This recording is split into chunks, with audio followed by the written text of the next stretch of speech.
नमस्कार मित्रांनो, तू रे माझा मितवा मालिकेच्या आजच्या जबरदस्त अशा भागामध्ये आता पोलिसांनी लोखंडेला पकडून आणलेलं असतं. लोखंडे म्हणत असतो की मी साहेबांच्या कंपनीमध्ये माल सप्लाय करायचो. त्याच वेळेला जेव्हा मी माल सप्लायसाठी ट्रक जेव्हा मी ट्रान्सफर करत होतो, त्याच वेळेला मी साहेबांकडे पकडलं गेलो होतो आणि तोच राग माझ्या मनात होता आणि त्याच रागामुळे मी साहेबांचा बदला घेण्याचं ठरवलं होतं आणि तोच राग माझ्या डोक्यात असल्यामुळे मी त्यांना त्यांना मारण्याची सुपारी दिली होती आणि त्यांना संपवण्याचा मीच प्रयत्न केला होता. असं जेव्हा आता लोखंडेकडून अर्णव ऐकतो त्याला जरा विचित्रच वाटत असतं. राकेशला फ्लॅशबॅकमध्ये आठवतं की कशाप्रकारे लोखंडेला त्याने एका ठिकाणी बोलवलेलं होतं आणि लोखंडेने जो ॲक्सिडेंट घडवून आणला होता त्यामध्ये एकाचा मृत्यू झाला होता. तोच व्हिडिओ आता राकेश लोखंडेला दाखवून ब्लॅकमेल करत असतो आणि म्हणतो की हे बघ लोखंडे, हा व्हिडिओ कितीही वर्षापूर्वी झाला असला तरीही हा व्हिडिओ माझ्याजवळ आहे. तुला काय वाटलं की हा पुरावा नष्ट झाला, CCTV फुटेज डिलीट झाले? तर असं अजिबात नाही. सगळं काही तसंच आहे. CCTV फुटेज पण डिलीट झालेले नाही आहेत आणि हा पुरावा माझ्याकडे आहे तुझ्या विरोधात. त्यामुळे हा जर मी पुरावा पोलिसांना दाखवला तर तो पुन्हा आतमध्ये जाशील. कसाबसा या सगळ्या प्रकरणातून सुटलायस ना, परंतु पुन्हा या प्रकरणामध्ये अडकला जाशील. समजलं? असं आता लोखंडे त्याच्याकडून ऐकतो तेव्हा घाबरतो आणि मग राकेश म्हणतो की काय रे लोखंडे, जायचं आहे का पुन्हा तुला आत? तेव्हा मग लोखंडे म्हणतो की नाही साहेब नाही, असं प्लीज करू नका. त्या बदल्यात काय करायचं आहे? त्यावर आता लगेच राकेश म्हणतो की गुड क्वेश्चन. आता काय करायचं आहे ते मी तुला सांगतो. आता तू एक काम करायचंस, अर्णवराजे शिर्केवर हल्ला झाला आहे आणि तो हल्ला तू केला आहेस असं सगळ्यांना भासवून द्यायचं. तेव्हा लगेच लोखंडे म्हणतो की साहेब हे काय म्हणताय? मी या प्रकरणात अडकलो नाही, परंतु राजे शिर्के साहेबांवर हल्ला झाला तर मी अगदी मजबूत त्यामध्ये अडकला जाईल. मला तर जेलच होईल त्यावेळेत आणि चांगली कडक शिक्षा पण. तेव्हा मग लगेच राकेश म्हणतो की हो, खरं तर तुला जेल होऊ शकते, तू आतमध्येही जाशील, पण काळजी करू नकोस, तुला बाहेर काढण्याची जबाबदारी माझी.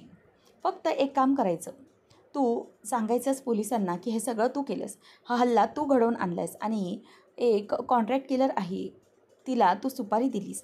तेव्हा मग तो घाबरतो. नंतर राकेश म्हणतो की बघ तुझ्यावरती आहे, राजे शिर्केवर हल्ला करून अडकण्याच्या अडकून सुटण्याच्या ऐवजी तू त्या ॲक्सिडेंटच्या केसमध्ये पक्का अडकशील. त्यामुळे आता तुला ठरवायचं आहे तुला काय करायचं आहे ते.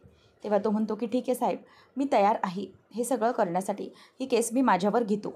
तेव्हा मग तुम्ही मला सोडवा. नंतर आता राकेशला सगळं आठवलेलं असतं. राकेश मुद्दामच लोखंडेकडे जाऊन त्याची कॉलर धरून म्हणतो की काय रे ए लोखंडे, अरे ज्याच्याकडे खाल्लंस त्यालाच त्याच्याच ताटाला भुकं पाडलीस तू. अरे अर्णवच्याबद्दल असं कसं करू शकलास? तू माझ्या मेहुणावर जीव घेऊन हल्ला कसा केलास? तुला काही वाटलं नाही का? मी तुला सोडणार नाही. तेव्हा इन्स्पेक्टर साहेब म्हणतात की हे बघा साहेब, आता कायद्याने त्याला पकडलं आहे तर उगीचच कायदा तुम्ही तुमच्या हातात घेऊ नका. आम्ही त्याला कडक कडक शिक्षा करू. ते नंतर मग आता ती बाईला पोलीस विचारतात की काय गं, साहेबांवर हल्ला करण्यासाठी तुला याच माणसाने पैसे दिले होते बरोबर ना, यांनीच सुपारी दिली होती ना, असं विचारल्याबरोबर आता ती बाई राकेशकडे बघायला लागते. तर इथे राकेशला फ्लॅशबॅकमध्येही आठवतं की राकेश त्या बाईला कॉल करतो आणि तिला म्हणतो की काय गं, माझी बायको ही आता पोलीस कंप्लेंट करण्याच्या मागावर आहे, त्यामुळे कधीही तू पकडली जाऊ शकतेस. तुला मुंबई सोडून पळायला सांगितलं. तेव्हा ती म्हणते की हो साहेब, बरोबर आहे, तुम्ही मला सांगितलं की मुंबई सोडून पळ म्हणून, परंतु एक गोष्ट नक्की आहे, ती म्हणजे की मी पळणार पण तुमचा मेसेज मला मिळाला. तेव्हा तो म्हणतो की ठीक आहे तू पळ काढ. मग ती म्हणते तरीही सापडले तर? तेव्हा तो म्हणतो की तरीही सापडले तरीही तुला एक गोष्ट सांगतो, यामध्ये माझं नाव आलं नाही पाहिजे. फक्त एक काम करायचं, ते म्हणजे की एक लोखंडे म्हणून माणूस आहे, तो पोलिसांसमोर हजर होईल तेव्हा त्याचंच नाव घ्यायचं, त्यानेच तुला सुपारी दिली असं सांगायचं, समजलं? या प्रकरणात माझंही नाव कुठे आलं नाही पाहिजे आणि हे सगळं जर केलंस ना तर तुला दुप्पट पैसे देईन, ठरलेत त्यापेक्षा जास्त दुप्पट. ती म्हणते की बरं ठीक आहे चालेल. आणि मग तो म्हणतो की तुला सोडवण्याची जबाबदारी पण माझी, तुला पैसे पण दुप्पट आणि तुला सोडवेन पण मी, काळजी करू नकोस. तेव्हा ती म्हणते की ठीक आहे साहेब, जर मला दुप्पट पैसे मिळणार असतील तर तुमचं हे काम करायला मी अगदी रेडी आहे. आता त्यानंतर राकेश हा फोन बंद करतो आणि नंतर फोनमधून सिम कार्डच बाहेर काढतो. तो म्हणतो की मूर्ख मुलगी, हिला कळतही नसेल, हिच्याशी जेव्हापासून मी या कॉन्ट्रॅक्टबद्दल बोलतोय तेव्हापासून मी लोखंडेचं सिम कार्ड वापरून हिच्याशी बोलतोय आणि हिला काही कळणार पण नाही. खरंच राकेश खूप ब्रिलियंट आहेस तू, खूप हुशार. जर झोलर नसतात तर स्कॉलर नक्की असताच, असं तो स्वतःलाच कौतुक करत असतो. नंतर मग आता पोलीस विचारल्यावर तिला म्हणतात की बोल गं, तुला यानेच सुपारी दिली होती ना? तेव्हा ती म्हणते की हो साहेब, बरोबर, मला याच माणसाने सुपारी दिली होती. याच लोखंडेने मला सांगितलं होतं साहेबांना संपवण्यासाठी. आता सगळं काही राकेशच्या बाजूने मस्तपैकी घडून आलेलं असतं, त्यामुळे त्याला अगदी मस्त वाटत असतं. त्यानंतर मग आता राकेश हा खूप टेन्शन फ्री झालेला असतो. सगळं काही त्याच्या हातातून आता निसटून जाण्याच्या ऐवजी सगळं हातातच आलेलं असतं. तेव्हा मग आता इन्स्पेक्टर साहेबांना मामा म्हणतो की ठीक आहे इन्स्पेक्टर साहेब, हे प्रकरण आता मार्गी लागलं ना, म्हणजेच अर्णवचा जो हल्लेखोर आहे तो सापडला ना, आता काय, यांना घेऊन जा आणि यांना कडकमधून कडक शिक्षा करा. असं म्हटल्यावर राकेश मामाकडे बघतच असतो. त्यानंतर मग आता इथे लगेचच पुढे अंजलीचं कौतुक करत मामा म्हणतो की खरं तर अंजलीने कंप्लेंट केली, त्यामुळे हे सगळं घडू शकलं, नाहीतर खूप मोठा प्रॉब्लेम झाला असता. अंजली, तू वेळेवर सगळं केलंस त्यामुळे. त्यावर आता लगेचच पोलीस इन्स्पेक्टर साहेब म्हणतात की ठीक आहे, आता हे प्रकरण पूर्ण मार्गी लागलं, हे दोघंही ह्या सगळ्याच्या मागे आहेत. तेव्हा मग लगेच राकेश हा अंजलीला म्हणतो की अंजली, तुला काही झालं तर नाही ना? तू ठीक आहेस ना? अगं, तू अशा अवस्थेत पोलीस स्टेशनमध्ये गेलीस, त्याबद्दल तुझा खरंच मला खूप अभिमान वाटतो. अरे, इतकं सगळं असतानाही, इतक्या नाजूक अवस्थेतही तुला माझी काळजी वाटली.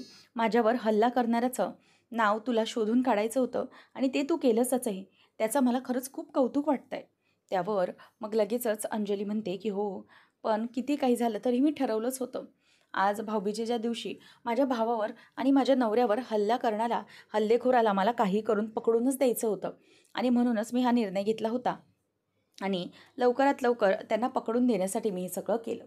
असं म्हटल्यावर आता सगळेजण त्यांच्याकडे बघतच राहतात. राकेशकडे ती बाई म्हणजेच कॉन्ट्रॅक्ट किलर आणि तो लोखंडे दोघंजणही राकेशकडे बघत असतात, कारण की राकेश किती मोठा ज्वेलर आहे हे त्यांना लक्षात आलेलं असतं.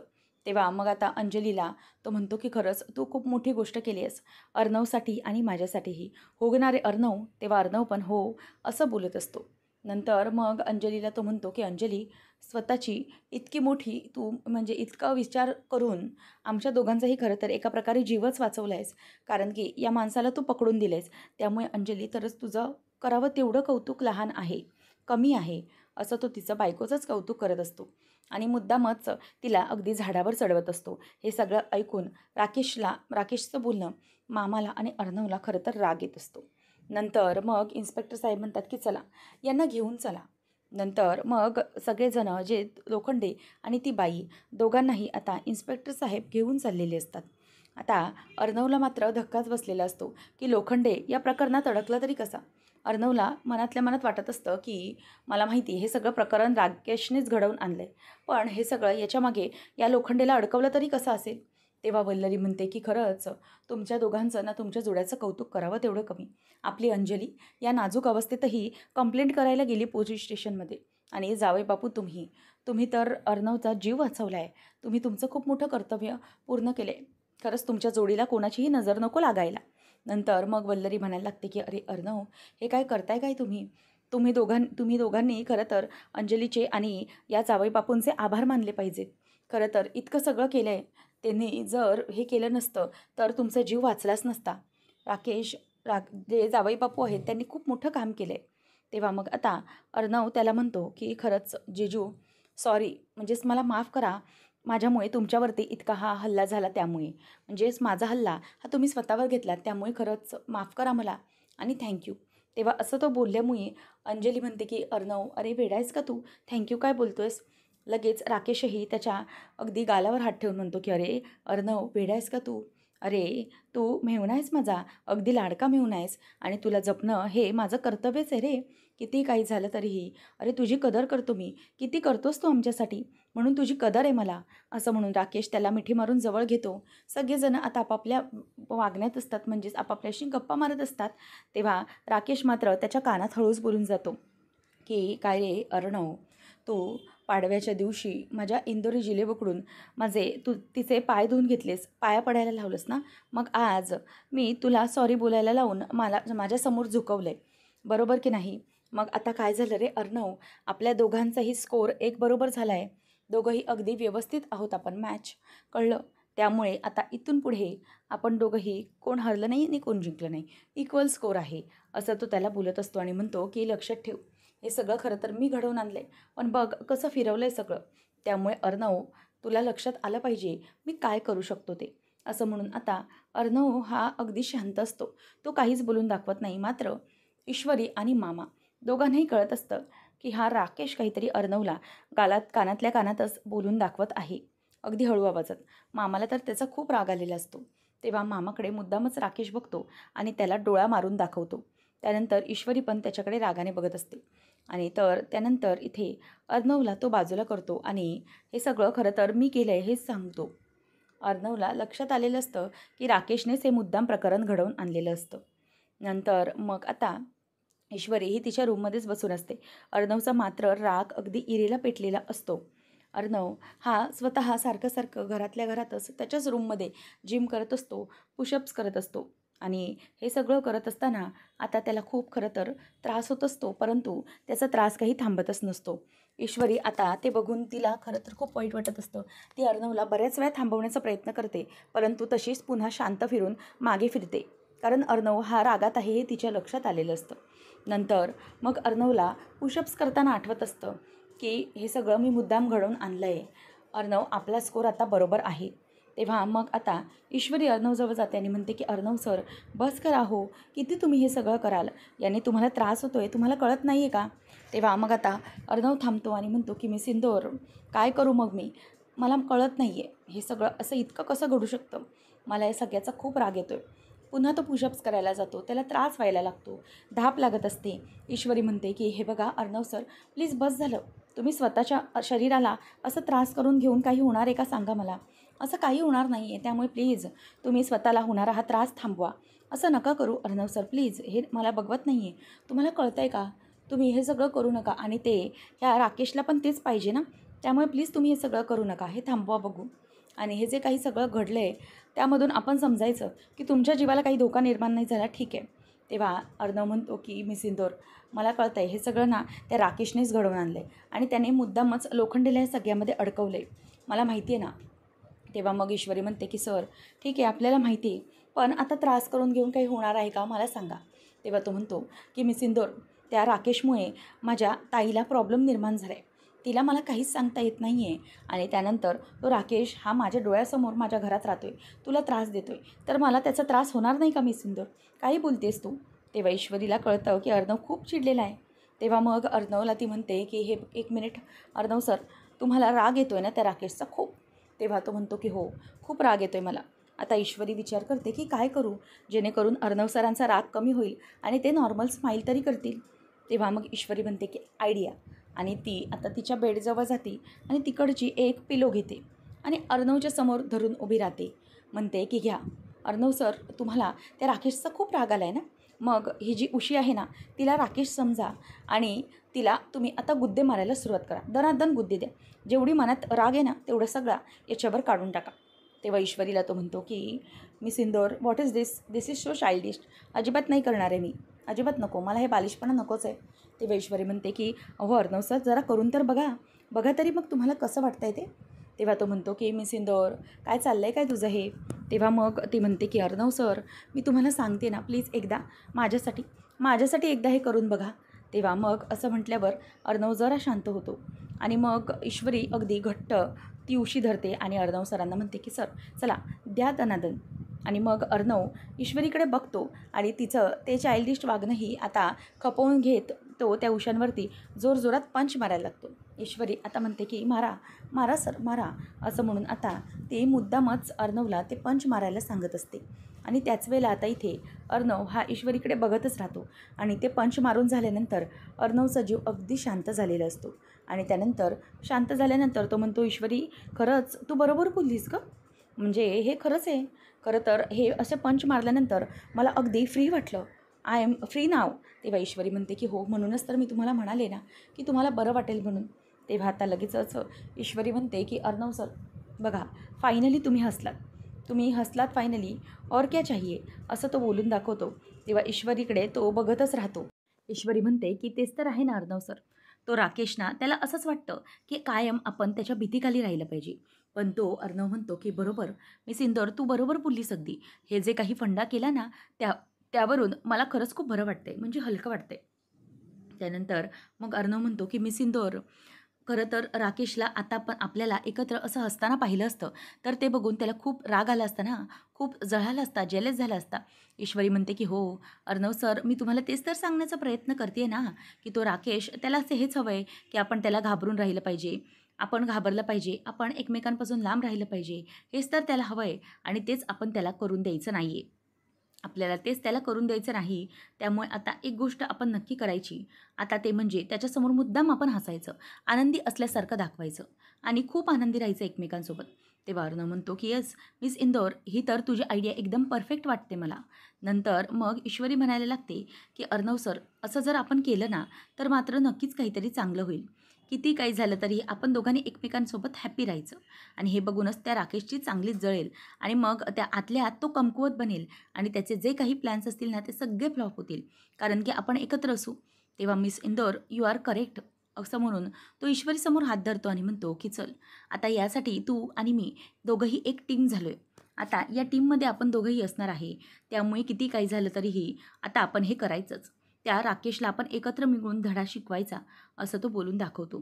त्यानंतर मग आता इथे ईश्वरी आणि अर्णव दोघंही ठरलेलं असतं की राकेशला पूर्णपणे त्रास द्यायचा. त्यानंतर अर्णव त्याच बाबतीत विचार करत असतो आणि ईश्वरी ही बाजूला विचार करत असते की अर्णव सर आणि माझी एक टीम, आम्ही दोघंही आता एका टीममध्ये असणार आहोत. याचा विचार करूनच मला किती आनंद होतोय आणि किती बरं वाटतंय मला. खरंच याचा आनंदच वेगळा आहे. पण मला असं का वाटतंय, या गोष्टीचा मला इतका आनंद का होतोय, असा विचार ईश्वरी करत असते. तर इथे राकेशची डाळमेबाजी मात्र चालूच असते. तो अंजलीच्या पोटावर हात ठेवून म्हणतो की बाळा, तुला माहिती आहे का तुझ्या आईने आज काय पराक्रम केलाय तो? अरे तुझ्या आईने आज पोलीस स्टेशनमध्ये जाऊन चक्क तुझ्या मामाला आणि तुझ्या बाबांना दोघांनाहीच मोठ्या संकटातून सोडवलं आहे, माहिती आहे का तुला? म्हणजे मोठा चोर पकडून दिला आहे तुझ्या आईने. तेव्हा मग लगेच ती म्हणते की पुरे हो, बस झालं, इतकं कौतुक करू नका, बसा बरं बाजूला, असं ती बोलते. तेव्हा मग तो म्हणतो की नाही अंजली, खरंच तू खूप मोठं काम केलं आहेस. परंतु आणखी एक म्हणजे मला ही गोष्ट आवडली नाही बरं का अंजली. तू अशी 2 जीवांची असताना अशी त्रास करून घेऊन त्या पोलीस स्टेशनमध्ये गेलीस आणि तिथे कंप्लेंट केलीस. तुला काही त्रासमध्ये झाला असता तर? मला खरंच वाईट वाटतं. असं करू नकोस हां पुन्हा. प्रॉमिस कर. तेव्हा मग ती म्हणते की ओके बाबा, प्रॉमिस. असं मी आता स्वतःला कधी त्रास करून घेणार नाही. तसं काही त्रास नाही तर झाला मला. तेव्हा मग तो म्हणतो की हे बघ अंजली, तू आता आराम कर बघू. तेव्हा मग ती म्हणते की अहो आराम कसला? अहो तुम्हाला जेवण द्यायचं आहे, जेवून गोळ्या घ्यायच्या, तेव्हाच ती जखम भरेल ना तुमची. आलेच, असं म्हणून ती जाते. तेव्हा ती गेल्यावर राकेश मनात विचार करतो की कसली पराक्रम केलेत, उगाचच नसते पराक्रम करून ठेवले तिने. जर आज काही झालं असतं, मी अडकलो असतो तर? सगळी सेटिंग तर करून ठेवली होती, पण तरीही ऐनवेळेला जर त्यांनी स्वतःची स्टेटमेंट बदलली असती तर? त्याचीच भीती वाटत होती मला. जाऊ दे, आता लक्षात आलं आहे मला, इतका मोठा हल्ला कधी घडवायला नको. जर अर्णवला काही झालं असतं, तर यामध्ये मी कन्फर्म अडकलो गेलो असतो. पण नाही, आता असं करायचं नाही. आता स्वतःचे जे गेम्स आहेत ते चेंज करून टाकायचे. जीव घेणं आला नाही, तर असं काहीतरी करायचं, जेणेकरून तो अर्णव आणि माझी इंदोरी जिलेबी हे दोघंही एकमेकांपासून वेगळे राहिले पाहिजेत. म्हणजेच दोघं एकमेकांपासून लांब राहिले पाहिजेत, असा विचार तो करत असतो. त्यानंतर ईश्वरी आता तिचं कपाट आवरत असते आणि तेवढ्यातच अर्णव हा अंघोळ करून बाथरूममधून बाहेर आलेला असतो आणि तेवढ्यातच तो ईश्वरीच्या समोर येतो. ईश्वरी दोरात आई गं अशी दचकते. तेव्हा अर्णव आता म्हणतो की मिस इंदौर, व्हॉट इज दिस, काय चाललं आहे तुझं? तेव्हा आता ईश्वरी म्हणते की अर्णव सर, तुम्ही असे अचानक का बाहेर आलात? तुम्हाला माहिती आहे ना, या रूममध्ये एक मुलगी असताना तुम्ही असं अचानक बाहेर कसे येऊ शकलात? तेव्हा तो म्हणतो की Miss Indore, are you out of your mind? अगं तू विसरली आहेस का? आपलं काय ठरलं आहे की एक बाथरूममध्ये असताना कोणीतरी दुसऱ्यांनी बाहेर थांबायचं, माहिती आहे ना? तेव्हा ईश्वरी आता विसरले भाराकडे असं मनातच बोलते. अर्णव म्हणतो व्हॉट, काय बोलतेस? ईश्वरी म्हणते की सॉरी, ॲक्च्युली ते काय झालं ना, मी माझं काम आवरत होते, त्यामुळे माझ्या लक्षातून निघून गेलं. तेव्हा अर्णव म्हणतो की व्हॉट मिस इंदौर, कसं लक्षातून निघून गेलं तुझ्या? हे सगळं आपलं अगोदरच ठरलेलं आहे की नाही? तेव्हा ईश्वरी म्हणते की हो, अगदी बरोबर आहे. त्यावेळेला मग आता ईश्वरी म्हणते की तुम्ही आता याच्यावरूनच तानेबाजी करणार आहात की पुढे काही करणार पण आहात? तेव्हा मग आता अर्णव म्हणायला लागतो की बरं ठीक आहे, मी तानेबाजी नाही करते. तेव्हा मग लगेचच ती म्हणते की आता आम्हाला तुम्हाला याच्या पण ज्ञान द्यायला पाहिजे का भडकूचंद बाबा? तेव्हा असं म्हटल्यावर तो म्हणतो की मिस इंदौर, शांत बस मिस बडबड, असं म्हणून आता तो तिला बोलतो आणि ओरडतो आणि म्हणतो की आता काय करायचं आहे? तू रूल्स विसरली तर त्याला मी काय करू? ईश्वरी आता गप्प बसते. ईश्वरीला लक्षात आलेलं असतं की ही चूक आपलीच आहे. म्हणजे अगोदर त्यांचं ठरलेलं आहे की कोणीही बाथरूममध्ये असेल तरी आपण एकाने बाहेर थांबायचं. आता ईश्वरीला तो म्हणतो की जर तू बाथरूममध्ये असेल तर मी पण बाहेरच थांबतो ना, मग तू हा रूल कसा काय विसरते. तेव्हा आता लगेच ती म्हणायला लागते की हो हो सर, ठीक आहे चालेल. मग आता अर्णव म्हणतो की ठीक आहे, तू आता बाजूला सरक, तोपर्यंत मी बाजूला जाऊन कपडे घालून येतो. आता ते दोघंही एकत्रच वळतात. तेव्हा पुन्हा एकदा ईश्वरी ओरडते. तेव्हा तो म्हणतो की मी सिंदूर, तुला मी काय सांगितलं, जसं जसं मी टर्न होईल ना तसं तूही टर्न हो. मग आता अर्णव हा टर्न व्हायला लागतो. त्याबरोबर ईश्वरी पण पुढच्या साईडने आता टर्न होऊन उभी राहते. तेव्हा मग आता ईश्वरीला तो म्हणतो की ठीक आहे, अशीच उभी राहा आता आणि डोळे उघड. तेव्हा अर्णव पटकन कपाटाजवळ जातो आणि शर्ट घालतो. ईश्वरीला म्हणतो की ओके झालं आहे सगळं. तेव्हा मग आता ईश्वरी त्याला म्हणते की अर्णव सर, झाले तुमचं शर्ट घालून, ओके. मग आता अर्णवला ती म्हणायला लागते की सर, तुमच्यासाठी मी तुमची सगळी तयारी करून ठेवली होती. अर्णव तिच्याकडे बघतच राहतो. तेव्हा तो म्हणतो की हे सगळं कशासाठी. तेव्हा ती म्हणते की अर्णव सर, ही असं केलं कारण तुम्हाला घाई होते ना जायसाठी, म्हणूनच तुमच्यासाठी हे सगळं मी करून ठेवलं. कसं वाटलं तुम्हाला, असं आता ईश्वरी त्याला बोलून दाखवत असते. त्यानंतर मग आता हे सगळं बोलत असताना अर्णव बघतच राहतो आणि ईश्वरी त्याचे सगळे ते काही तिने केलेले कलर कॉम्बिनेशन असतात ते बघते आणि अर्णवकडे बघत असते. अर्णवला ती म्हणते की काय झालं सर, मी हे जे काही केलं ते तुम्हाला आवडलेलं नाही आहे का. त्यावेळेला मग आता अर्णवला काय बोलायचं काहीच कळत नसतं. तो गप्प असतो. खरं तर मनातल्या मनातच तो म्हणतो की मी सिंदूर, तू हे जे काही केलं आहेस ना ते मला खरंच खूप आवडले, परंतु हे सगळं तू का केलं असशील, हे सगळं करण्याच्या मागे तुझा नेमका काय हेतू असेल. असा अर्णव आता तिच्या मनातल्या मनातच त्याचे विचार करत असतो की नक्की काय कारण असेल या सगळ्याच्या मागे. आणि गालातल्या गालातच तो आता हसत असतो. त्यानंतर पुढच्या भागात आपण पाहणार आहोत की अर्णव ऑफिसला निघालेला असतो आणि ईश्वरीने जे काही शर्ट त्याच्यासाठी काढून ठेवलेलं असतं तोच ते घालतो. ईश्वरी म्हणते की अर्णव सर, हे काय, मी तुमच्यासाठी जे बेडवर चूज करून ठेवलं होतं तेच तुम्ही घातलं, पण तुम्ही तर म्हणाला होतात की याचं कलर कॉम्बिनेशन व्यवस्थित नाही आहे म्हणून. तेव्हा मग अर्णव म्हणतो की येस, नव्हतं त्याचं आणि ते मी बोलूनही दाखवलं होतं, परंतु काय ना, कधी कधी काही कॉम्बिनेशन्स आपल्याला ट्राय करायचे असतात आणि कधी कधी ते कॉम्बिनेशन्स छानही वाटतात. जसं की बाबा भडकूचंद आणि मिस इंदोर असं म्हटल्यावर आता ईश्वरी त्याच्याकडे बघतच राहते, कारण की अर्णव अगदी पॉझिटिव्ह झालेला असतो आणि ईश्वरी आणि त्याचं कॉम्बिनेशन अगदी छान वाटतं. हे सगळं त्याने अगदी समोरून बोलून दाखवलेलं असतं. त्यामुळे ईश्वरी खरं तर खूप आनंदित झालेली असते. ईश्वरी ते अर्णवसाठी चूज केलेले कपडे त्याने घातलेले असतात, त्यामुळे ईश्वरीला आनंदच झालेला असतो. त्यानंतर सगळेजण नाश्त्यासाठी बसलेले असताना अंजली विचारत असते की हे सगळं चाललंय काय, पण न्यूली वेड कपल आहे तरी कुठे, ईश्वरी आणि अर्णव आहेत तरी कुठे, असं आता अंजली विचारते. तेव्हा सगळेजण तिच्याकडे बघतच राहतात आणि मग आता लगेचच राकेश मनात विचार करतो की वा, बढिया आहे राकेशजी, काय आहे ना, असंच त्या दोघांच्या मनात तुझ्याविषयी राग राहिला पाहिजे, तुझ्याविषयी भीती त्या दोघांच्या मनात अशीच कायम राहिली पाहिजे, असं म्हणून राकेश आता मनातल्या मनात खूपच खुश होत असतो. परंतु त्याच्या मागे त्याचं काय होणार आहे हे त्यालाही माहीत नसतं. अशाच मालिकांचे अपडेट जाणून घेण्यासाठी आजच आपल्या चॅनलला सबस्क्राईब नक्कीच करा. धन्यवाद.